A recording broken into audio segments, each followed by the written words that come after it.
Il y a 6 ans, les Genêts, Benoît, Corinne et leurs 2 enfants, se sont offert la maison de leurs rêves. Mais ils sont un peu désespérés, car ce qu'ils n'avaient pas prévu, c'est qu'elle allait engendrer des frais toujours plus lourds. Ils sont propres, c'est bon Corinne, on va juste les mettre sur la table. Le coupable, le gaz, qu'ils utilisent pour cuisiner, pour l'eau chaude et pour se chauffer.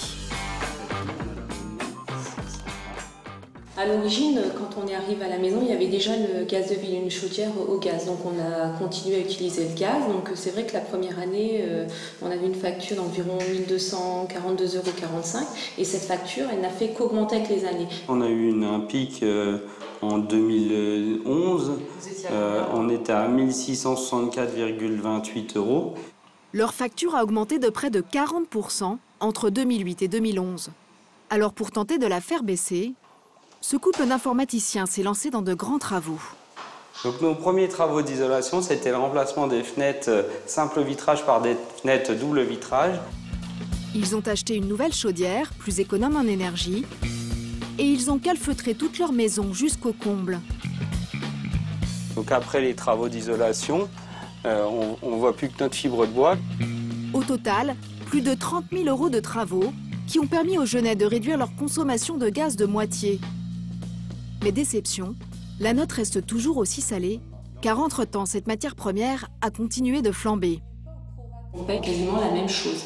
Malgré tous nos travaux, en fait, on a juste pallié à l'augmentation du coût du gaz. Les Genêts, comme 11 millions de foyers français qui utilisent cette énergie, ont été rattrapés par l'envolée des prix du gaz. Plus de 80% de hausse en 10 ans. C'est la mère pilule qu'ont dû avaler les clients de l'opérateur historique GDF Suez. Pourtant, depuis 7 ans en France, il existe de nombreux autres fournisseurs. Direct Énergie, Eni ou encore l'Empiris. Ils proposent des tarifs qui peuvent aller jusqu'à moins 15%. Il est très facile de souscrire à leurs offres, mais étonnamment, elles n'ont séduit pour l'instant qu'un foyer abonné au gaz sur 6. Alors faut-il sauter le pas ? Y a-t-il un risque à basculer chez les concurrents du mastodonte français ?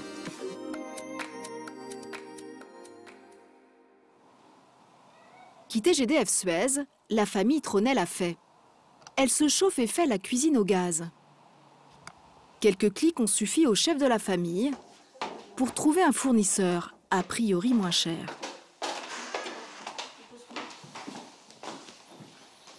En 2013, j'ai une facture totale de 2 658,73 €. Je n'avais pas trop envie de repayer la même chose l'année suivante et j'ai cherché des moyens d'économiser. Donc je suis allé sur Internet, j'ai trouvé un comparateur entre les différents fournisseurs de gaz. Sur le comparateur qu'il consulte à l'époque, un fournisseur belge propose du gaz 12% moins cher que GDF Suez. Une offre intéressante, mais qu'au départ, il hésite à souscrire. J'étais un peu réticent parce que c'est vrai que je me posais un certain nombre de questions, notamment est-ce qu'il est possible de revenir en arrière une fois qu'on a quitté son fournisseur historique? Qu'est-ce qui va se passer? Est-ce que c'est comme quand on change de fournisseur Internet? Est-ce qu'on a une coupure pendant une journée? Renseignement pris, pas de coupure de gaz. Et c'est extrêmement facile. On peut quitter GDF Suez à tout moment. Et si M. Tronel change d'avis, il peut même revenir en arrière sans aucun frais. Le gaz est le même, mais la facture, elle, subit une petite cure minceur. En passant chez l'Empiris, ça m'a fait économiser 217 €. C'est de l'argent qu'on utilise pour les loisirs notamment, donc ça permet de se faire, par exemple, 1 ou 2 restaurants, ça permet de faire des sorties en famille aussi. Ce casseur de prix, qui a séduit les Tronel, n'en est qu'à ses débuts en France. Mais dans son pays d'origine, il pèse déjà très lourd. C'est à Liège, en Belgique, dans un ancien couvent, qu'est installé le QG de l'Empiris. Sur son petit vélo rouge, le PDG fondateur de l'entreprise.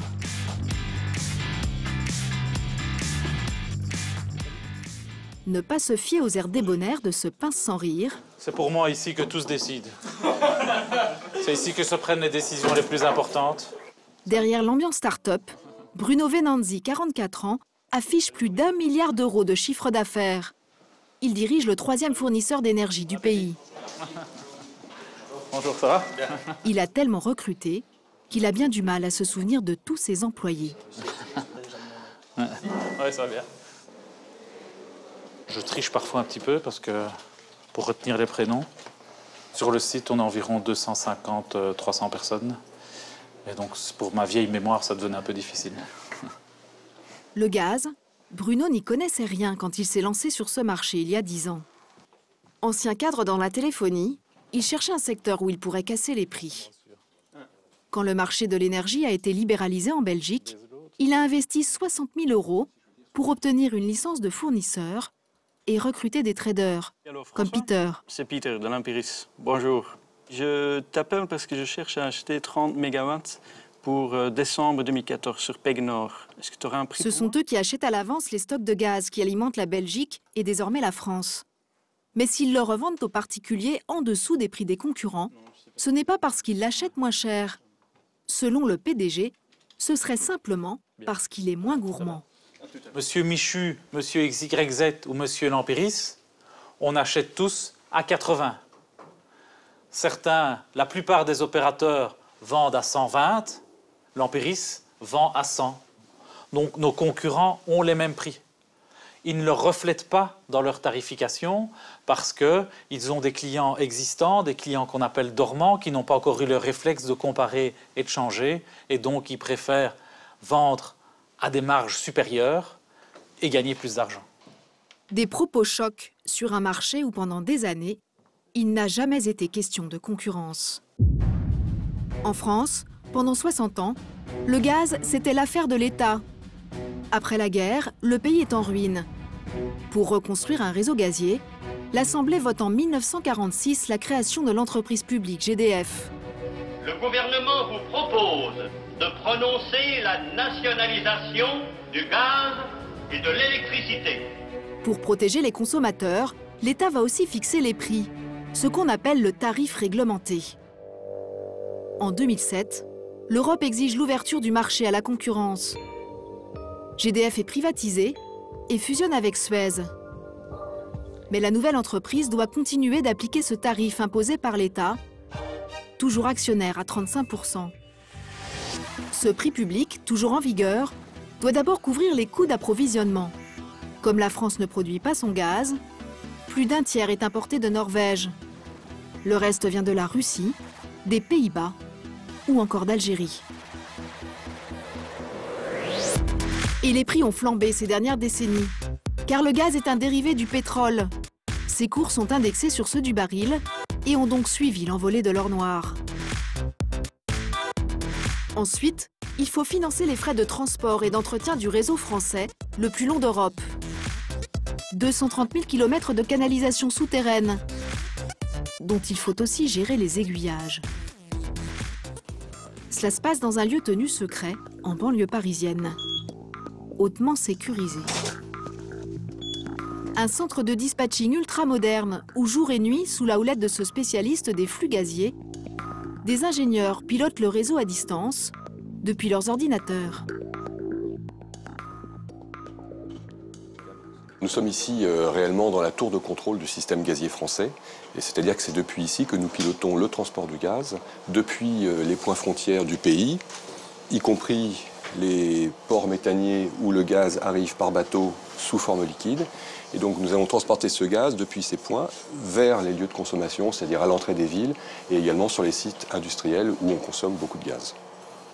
Les filiales de GDF Suez qui gèrent ce réseau dépensent chaque année plus d'1,5 milliard d'euros. Et depuis 2007, l'ensemble de ces frais est partagé entre les différents fournisseurs qui utilisent ces mêmes tuyaux pour acheminer leur gaz jusqu'à chez vous. Au final, pour ce qui est de l'achat et du transport, tous les opérateurs GDF Suez comme ses concurrents sont soumis à peu près au même coût. Sur une facture moyenne de 1 200 €, environ 40% couvrent la matière première, 30% son acheminement, et il y a aussi 17% de taxes prélevées par l'État, soit plus de 85% de coûts incompressibles. Restent les frais de commercialisation, 15% environ. Et c'est sur ce poste que les concurrents de GDF Suez peuvent jouer pour vendre leur gaz moins cher. C'est ce que fait le patron de l'Empiris. Pour offrir un gaz moins cher sur le marché français, il ne s'est pas ruiné en publicité. Pour se faire connaître, Bruno Venanzi a joué une carte qu'aucun de ses concurrents n'avait osé sortir. L'hiver dernier, il a répondu à un appel d'offres pour un achat groupé lancé par l'association de consommateurs l'UFC Que Choisir. La règle du jeu était la suivante. Le fournisseur qui proposerait les prix les plus bas se verrait offrir sur un plateau des dizaines de milliers de clients prêts à changer d'opérateur. Le Belge a emporté la mise en proposant son gaz à moins 15,5%, quasiment à perte. En quelques mois, l'Empiris est passé de 8 000 à plus de 80 000 abonnés. C'est clair qu'une action comme UFC Que Choisir nous a donné aussi de la visibilité à la fois à travers l'association, mais également dans les médias. Nous n'avons pas les moyens ni l'envie de faire de grandes campagnes de communication. On préfère garder nos moyens pour avoir des prix compétitifs. Un bon coup de pub pour pas un centime. Réduire ses frais partout où c'est possible, c'est une obsession pour le patron belge. Ses bureaux, installés à Paris dans le quartier des grands magasins, ne donnent pas dans le faste. Bonjour Bruno. Julien, ça va bien? Bienvenue. Merci. Même si Julien, le directeur commercial, s'est donné beaucoup de mal pour reproduire l'ambiance start-up du siège liégeois. Ça y est, la peinture. Je te montre les petites phrases qu'on a fait inscrire sur les murs. Donc ici, pour symboliser que c'est pas parce qu'on est petit qu'on peut pas s'en sortir. Dans ces 170 mètres carrés, Bruno compte loger toute l'équipe en charge de l'administratif pour les clients français. Ensuite, ici, ça va être la salle où il y aura toute l'équipe opération qui est l'équipe. D'après ses calculs, une vingtaine de personnes devraient suffire pour près de 100 000 comptes aujourd'hui. Des effectifs réduits au minimum, en comparaison de ceux du géant français GDF Suez. Les choix pour la France au niveau des valeurs. On va y aller, je vous invite à passer dans la pièce à côté. N'hésitez pas à prendre... Cet après-midi, son équipe a organisé une session de recrutement. Un job dating. Des rencontres éclairs de 4 minutes, au cours desquelles les candidats vont devoir se montrer extrêmement motivés. Quel poste vous visez? Un poste particulier? Collaborateur en recouvrement, ce qui correspond un peu plus à ce que je veux faire. Et j'aimerais bien aussi faire, pourquoi pas toucher à d'autres choses si j'ai du temps, pourquoi pas aussi aider l'équipe marketing. Enfin, je suis ouverte, je suis polyvalente. S'ils sont recrutés, ces futurs employés travailleront en moyenne pour 1 600 € net par mois. Merci messieurs, dames. Merci. Le fournisseur belge vise 250 000 clients d'ici 3 ans. Mais la bagarre va être rude, car de gros concurrents, au croc aiguisé, sont aussi sur les rangs. Un leader du gaz en Europe arrive chez vous. Eni, célèbre pour son chien à 6 pattes, la plus grosse société italienne cotée en bourse. Débarqué en France il y a 2 ans, ce fournisseur de gaz a déjà séduit 400 000 foyers. Au centre d'appel, des centaines de téléconseillers se démènent pour en convaincre 2 fois plus d'ici 2017. Le gaz, vous l'utilisez pour le chauffage, l'eau chaude, la cuisine? Étant donné que vous êtes propriétaire, vous avez une offre prime à la chaudière. Alors la facture sera réglée donc, soit par chèque, soit par carte bleue. Il y a juste un problème qui agace beaucoup le directeur marketing, Hugo Roncal. Ses conseillers se cassent souvent les dents. Oui, effectivement, à l'heure actuelle. Car contrairement au fournisseur historique GDF Suez, et malgré l'ouverture du marché en 2007, il ne dispose pas du fichier qui recense les foyers français raccordés au gaz. Pour Hugo Roncal, c'est une grave entrave à la concurrence. Le fournisseur historique, par défaut, connaît l'adresse, le numéro de téléphone, le nom de tous les clients potentiels, alors que les fournisseurs alternatifs n'ont pas ces informations. On n'a pas les mêmes armes pour proposer nos offres aux clients.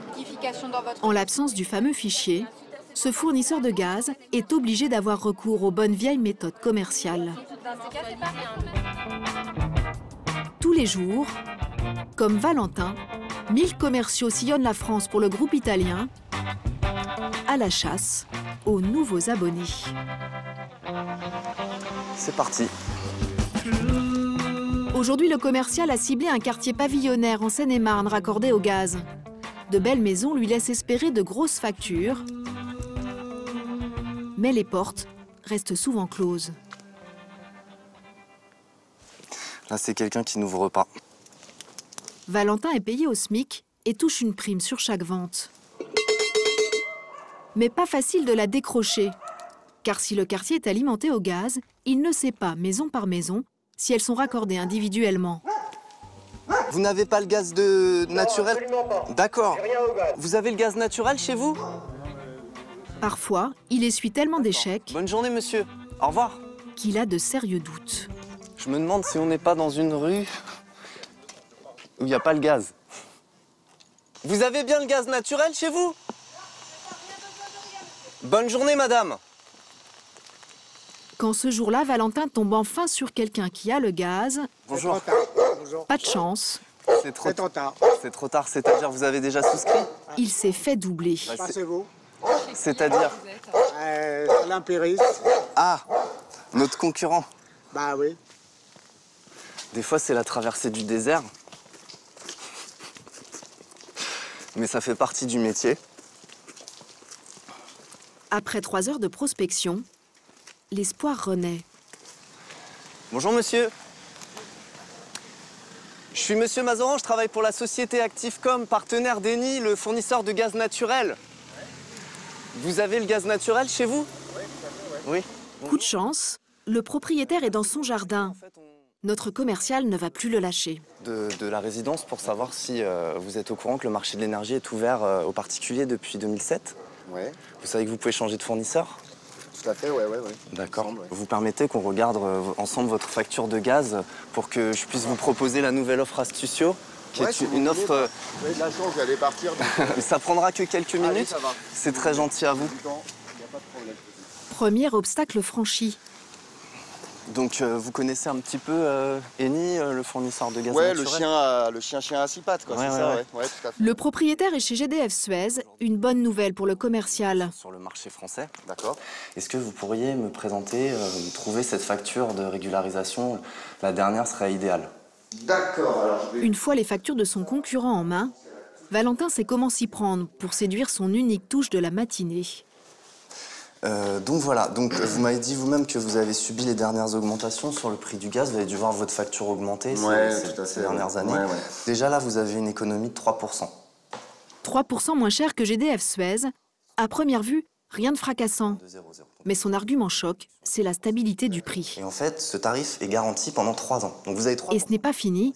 Il promet qu'il sera toujours moins cher, même en cas de baisse du tarif réglementé. Et donc, la cerise sur le gâteau, c'est que si jamais le prix du gaz devait baisser, le tarif réglementé, si jamais il devait baisser, à la date anniversaire de votre contrat, la baisse va se répercuter, donc la baisse qu'a subi le tarif réglementé va se répercuter sur votre tarif. Du coup, vous allez être toujours au plus bas, et le seul risque que vous prenez, c'est de faire des économies.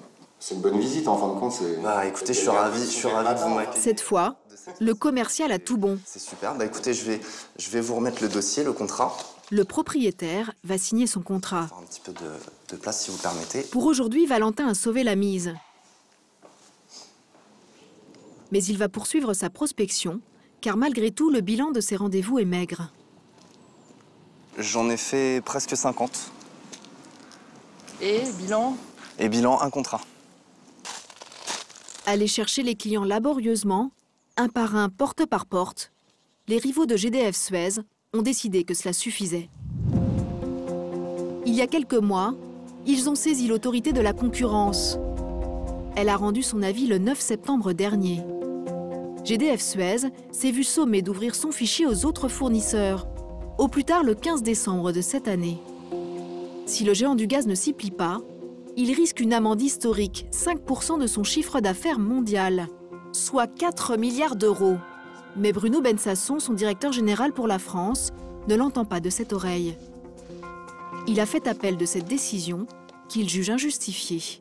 Pour nos clients, qu'est-ce que ça change? Aujourd'hui, déjà, ils peuvent, par les journaux, la radio, la télé, connaître les offres. En quelques clics, ils peuvent les choisir. Donc, est-ce qu'il est nécessaire d'encourager le démarchage? En tout cas, nous, on a un souci, c'est la confidentialité des données de nos clients. Par ailleurs, dans la vie des affaires, il est très rare, pour ne pas dire inédit, de donner gratuitement et sans frais vos informations commerciales. Alors il y a des concurrents impatients, c'est vrai. Eh bien, la concurrence continue à jouer et c'est très bien. GDF Suez gardera l'exclusivité de ses fichiers clients jusqu'au moment où la justice tranchera définitivement, au plus tard, début octobre de cette année. D'ici quelques années, les particuliers pourraient être de plus en plus nombreux à changer de fournisseur de gaz. Du côté des bureaux et des industriels, plus d'une entreprise sur deux a déjà quitté l'opérateur historique pour la concurrence.